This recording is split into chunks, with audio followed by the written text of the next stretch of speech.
আগামী সপ্তাহে শেখ হাসিনার ফ্যাসিস্ট এবং খনি শেখ হাসিনার বিচার হবে। আমরা একটা রায় পাবো। এই অভ্যুত্থান পরবর্তী সময়ে সংস্কার, বিচার এবং নির্বাচনের কাজ এগিয়ে নিয়ে যাওয়া, এবং ওই ক্ষেত্রে আমাদের অধিকাংশ সময় চলে গেছে বাংলাদেশি। এবং আমরা যেই কমিটমেন্ট নিয়ে এসেছিলাম যে আমরা বিচারের কাজ শুরু করবো, আমরা বিচারের কাজ শুরু করতে পারছি। আপনারা জানেন আগামী সপ্তাহে শেখ হাসিনার ফ্যাসিস্ট এবং খনি শেখ হাসিনার বিচার হবে। আমরা একটা রায় পাবো। এটা আমাদের শহীদ যারা হয়েছেন তাদের পরিবারকে অবশ্যই তাদের একটা একটা ব্যথার উপশম হবে, তারা যেই কষ্টের ভিতর দিয়ে যাচ্ছেন।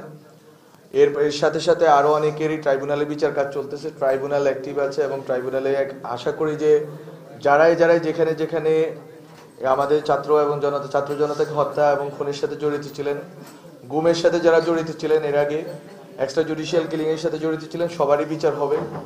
এবং পরবর্তী সরকারে যারা আসবেন সবাই এই বিচারের কার্যক্রমে এগিয়ে নেবেন। সংস্কারের কাজে আমরা অনেক দূর অগ্রসর হতে পেরেছি। আপনারা জানেন যে রাজনৈতিক দলগুলো ঐক্যবদ্ধ হয়ে একটা সনদে স্বাক্ষর করেছে, এবং এটা বাংলাদেশের জন্য অনেক বড় একটা প্রাপ্তি যে রাজনৈতিক দলগুলো বসে, সব রাজনৈতিক দল মতভিন্নতা সত্ত্বেও একটা ডকুমেন্টে আসতে পারে, একটা দলিলে সবাই মিলে সর্বসম্মত হয়েছে।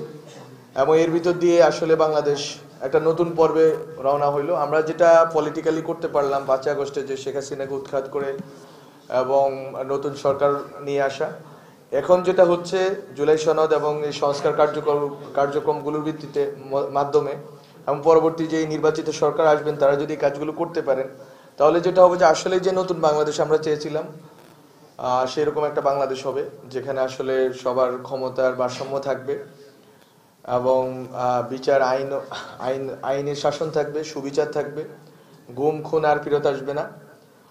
তো আমরা যেই নতুন বাংলাদেশ চেয়েছিলাম, আমাদের শহীদরা যেই বাংলাদেশ চেয়েছিল, আমাদের আহত যারা হয়েছে, যারা অঙ্গহানি হয়েছে, চক্ষু হারিয়েছে, তারা যে বাংলাদেশ চেয়েছিল ওই বাংলাদেশ আমরা পাবো।